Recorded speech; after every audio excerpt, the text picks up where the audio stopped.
Ballindine, which is a town quite a long way away. Whereabouts? Just north of Tenterfield, on the border between Queensland and New South Wales. Some people know it as 3 or 4 hours west of the coast, or say roughly Byron. Yeah, okay, 3 or 4 hours west of Byron. Granite belt country. Correct. So altitude about 950 metres, cool climate. Lovely. And what do you do up there? Make soaps, obviously, because you're Washpool soaps. Yes, and when it rains, we usually have beef cattle as well.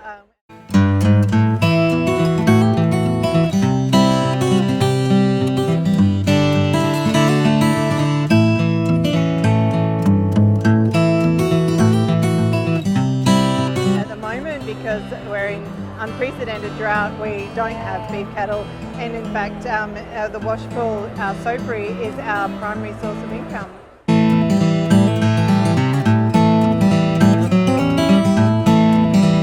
Yeah, it's been a pretty hard couple of years in terms of the drought for cattle and that sort of industry, so how easy has it been to sort of pick up and keep the Washpool side of it going?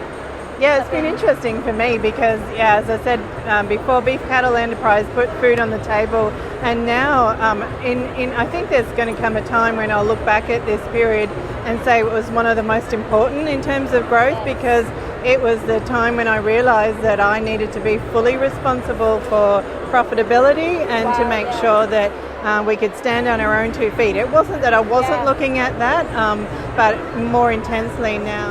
Well, look, I think you hit the nail on the head there a bit with how people get into skincare businesses. A lot of the time it's about something that's a nice hobby, something you can do on top of your normal income, but then especially in your case, it's become the main thing. So it really changes the way you approach your business, I think, doesn't it? Yes, and it's the bit that excites me more than anything.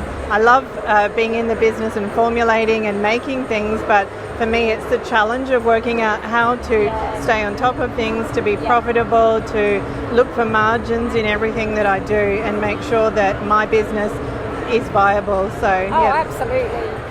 So in terms of the drought, there's been a few initiatives, especially with social media, to help people who are rural businesses connect with customers. And how's that gone for you? Well, we heard about a page called One Day Closer to Rain for people who make their own products, and we decided as an experiment to see what would happen if we put a post on there.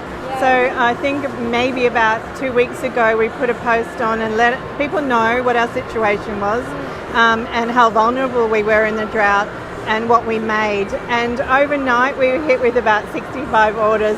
It was the most amazing thing. That's amazing. They haven't stopped. The orders have kept coming in.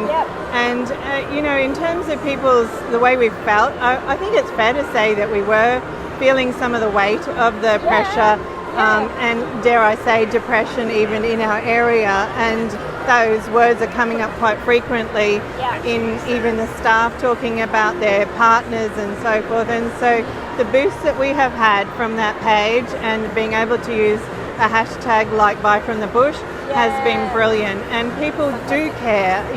They may not be aware, but once they are aware, they care, and I would argue anyone who says they don't. No, absolutely. And being here in Sydney too, and whenever we tell our story and let people know that we're from the bush, they are there wanting to support us. That's so fantastic. Awesome. No, it is good. It's really uplifting, and you do feel like part of a wider community, not just stuck, in a situation that you can't really get out of. Like if everyone's helping, and I mean the products are great anyway, so it's not. It's just winners all round. Really. That's right. It's people voting with their dollars and saying that we're showing how they care and make massive difference. So it's brilliant.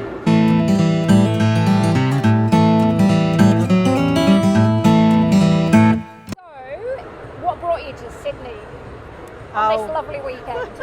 Well, as I mentioned, our region is in unprecedented drought. So normally we would be a tourism region. We've got wineries all around us, something like 53 wineries. People would normally come and visit.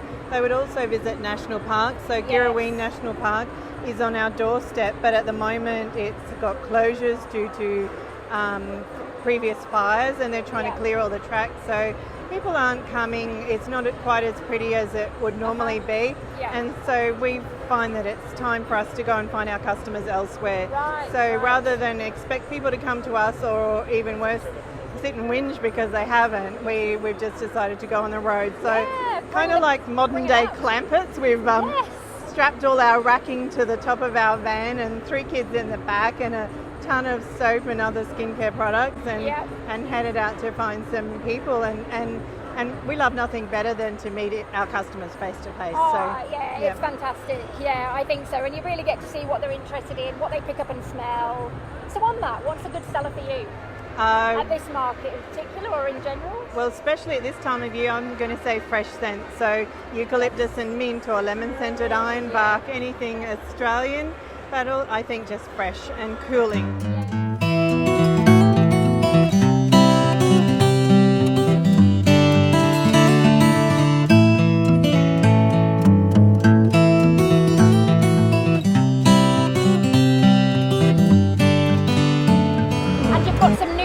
You've got your shampoo bars, and you've got your face oil.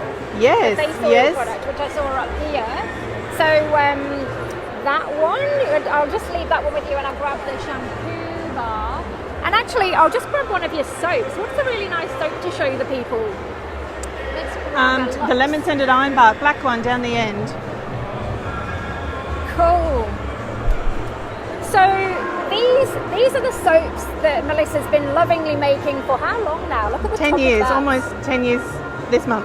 Wow, so 10 years, and this is activated charcoal and lemon scented eucalyptus, and that contains as many local ingredients as you can find, I think, doesn't it? Absolutely, and so and we also include in our bars a lot of hard butters, so we tend to use a lot of cacao and shea butter because they're the more water resistant oils. So when we use them, we tend to get a bar that's nice and hard, that lasts well, and our customers are really happy with them and keep coming back for more.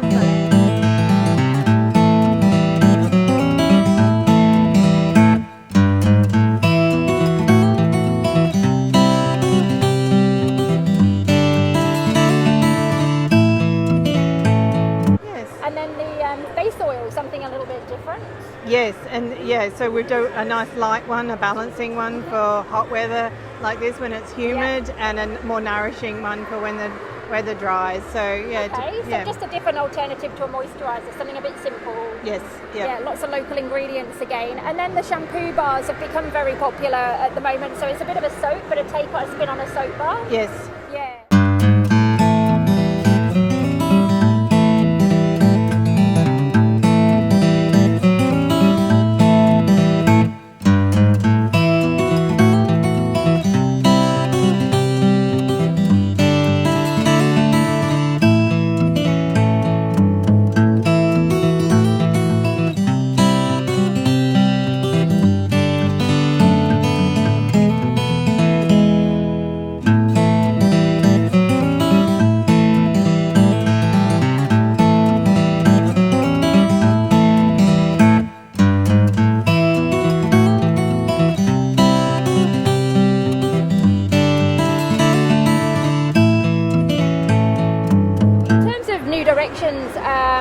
You've been a customer of ours for a little while?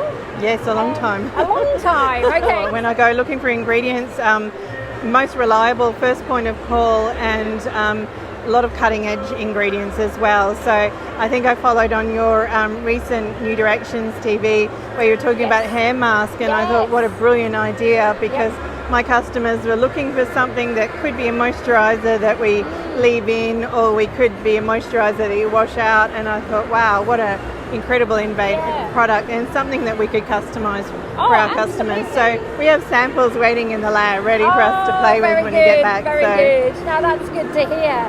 So you're here for the long weekend. Are you going to get a chance to sightsee, or is it all work? We've got one day off. So one day off. Yep. So the Clampett family is going probably in a big red bus or something all around Sydney on Monday. So we've got 24 hours before we drive back out again. So fantastic. Well, it's so good to see you, Melissa, and I'm glad that business is going well. And if you can't get to this market, which is unlikely because it'll be finished by the time I edit the video, you can go and see Melissa and her lovely daughters and family at Washpool Soaperie, which is up in Ballandine. So if you're up that side of the country, pop in, have a coffee. You serve coffee? Yes, we do. Yeah. And if I might say, we also post all over Australia. So Yes. we do a flat rate shipping all over Australia because, as I said, we know that people, can't come to us at the moment, but we can certainly come to them. So That's fantastic. No, it's good to see a small business thriving, and I mean, it's getting bigger every day, isn't it? Yes, yeah. More successful. Thank you. Thank you. See you again soon.